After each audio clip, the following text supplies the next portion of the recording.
संगत जी, प्यार से कहना धन निरंकार जी। समर्पण दिवस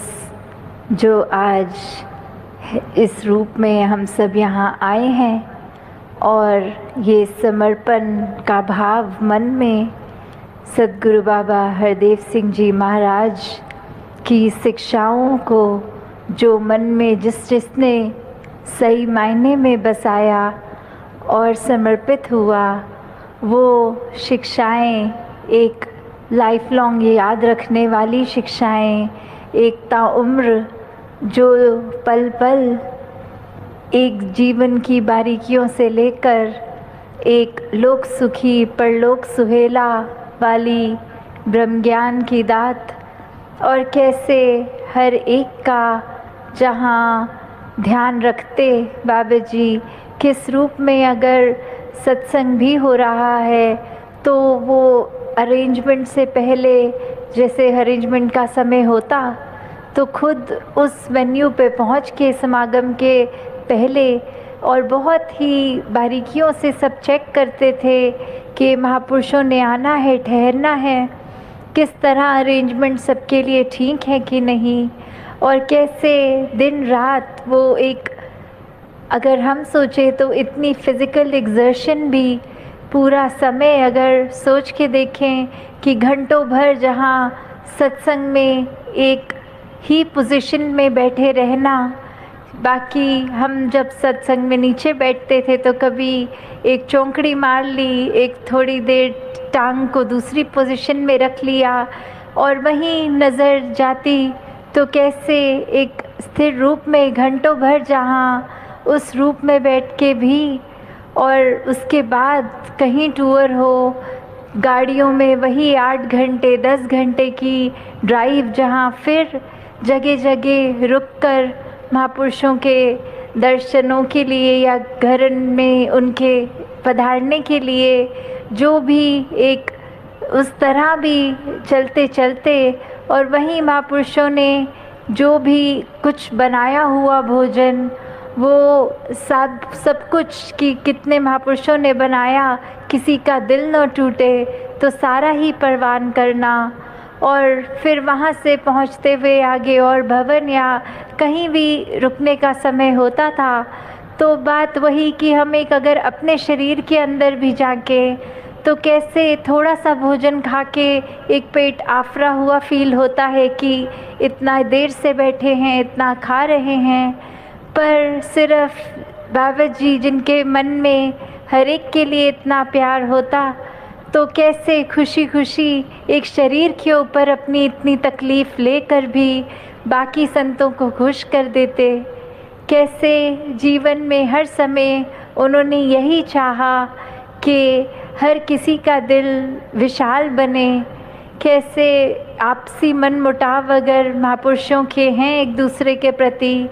कैसे वो बहुत ही खुश होते थे अगर पता लगता था कि कोई महापुरुष कुछ अरसे से सत्संग नहीं आ रहे, पर कोई महात्मा उनके घर गए, उनसे बातचीत की, उन्हें समझाया और प्रेरणा देके वापस सत्संग में लाए। कैसे वो किसी की छोटी सेवा भी होती अगर कोई जो बाकी नोटिस में भी नहीं होती थी, वैसे तो सेवा ना कोई छोटी ना बड़ी है, पर एक विजिबली जो दिखती भी नहीं थी, ऐसी सेवाओं को भी बारीकियों से जहाँ बाबा जी सबके देखकर, और फिर वो एक इतने उत्साह से बताना कि ये महापुरुषों ने उधर ये इस प्रकार की सेवा करी है, इनके फैमिली में इस तरह महात्मा बहुत सेवा करते हैं। तो कैसे जो भाव हमेशा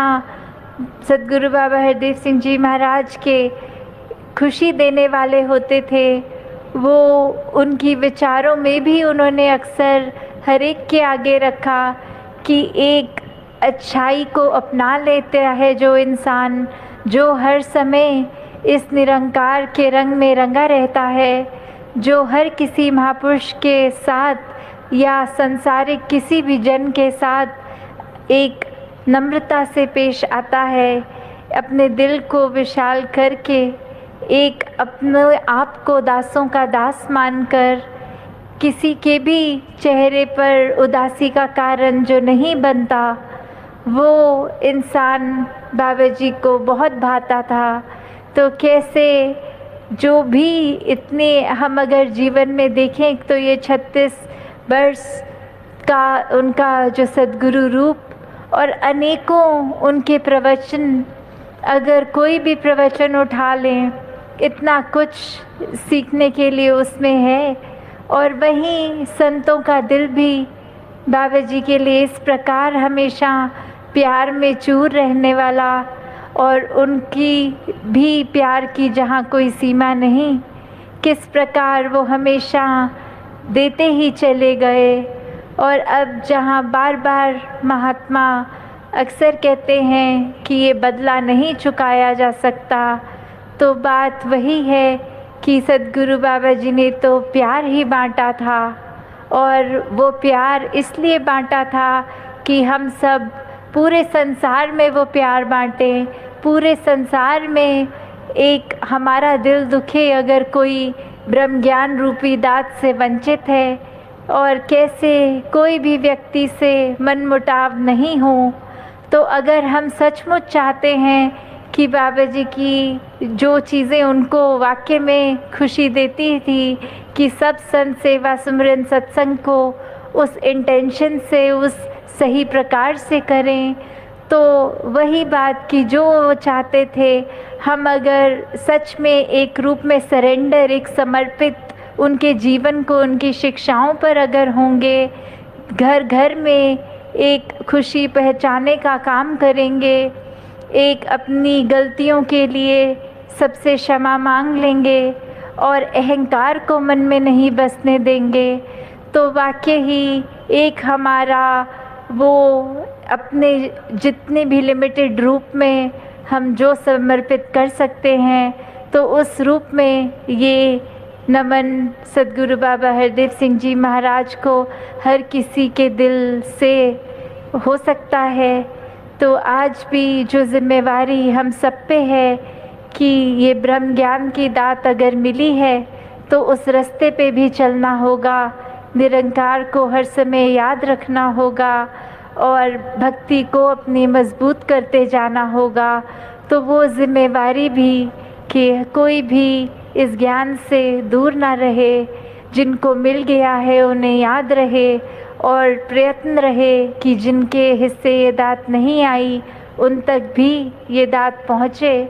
तो इस प्रकार ये जितने भी संदेश बाबा जी ने दिए उसको अपने जीवन में हम ढालते चले जाएं। और साथ ही जहाँ अवनीत जी का भी जिक्र परिवार ने पूरे आज वो हाज़िरी भी लगाई, कैसे उनके भी मन के भाव हमेशा ऐसे ही रहते थे कि अगर कोई व्यक्ति भी किसी का कुछ तारीफ़ कर रहा है किसी और की अगर, तो पहले वो व्यक्ति के ही इतनी प्रशंसा करते थे कि उस व्यक्ति का मन कितना एक हम्बल है, कितना नरम है कि वो दूसरों की प्रशंसा करना भी अपने मन को अहंकार से हटाया जाए तभी हो सकती है। नहीं तो हर कोई यही सोचता है कि हमसे बेहतर कोई नहीं है। तो जब भी कोई महापुरुष किसी की प्रशंसा करते थे तो वो भी उस चीज़ में बहुत ही खुश होते थे और ये समझते थे कि ऐसा दिल काश हम सबका हो जाए कि हम किसी की कमियां ना देखें, हर संत की प्रशंसा ही करते जाएं, हर संत से सीख लेते हुए उनके जैसे ही बनते चले जाएं। तो इस निराकार से, दातार से हम सब की सिर्फ आज के दिन की ये प्रार्थना नहीं, पर जीवन भर के लिए कि जैसा सद्गुरु ने चाहा वैसे हमने अपने आप को बनाना है और हर पल सिर्फ़ और सिर्फ एक समर्पित होकर एक एक संदेश को भी अगर पकड़ लें और उसको जीवन में ढाल लें तो वाकई ही वो मुबारकबाद जीवन हमारा हो जाएगा। तो दातार से यही अरदास सभी के लिए कि जहाँ सेवा सिमरन सत्संग का ये इतना हमें वरदान रूप हर समय होता है, हमारे पास वो पॉसिबिलिटी है कि कभी भी सिमरन करें, कभी भी सेवा करें, और जब भी नियमित रूप से सत्संग हो वहाँ भी सिर्फ एक शरीर को नहीं प्रेजेंट रखें, मन से सब वचनों को सुने और उन पे अपने जीवन को आधारित करते हुए जीवन जीते जाएं। तो उस तरह अगर देखें तो बहुत ही सिंपल लाइफ है। जो सद्गुरु बाबा हरदेव सिंह जी महाराज ने सिखाया, माता सविंदर जी ने सिखाया, हम अगर अपने जीवन में वही विचारों को सुन के ढाल लें तो हमारी कमियां भी ख़त्म होते जाएंगी और ये संसार का उद्धार भी होता जाएगा। सत्संगत जी, धन निरंकार जी।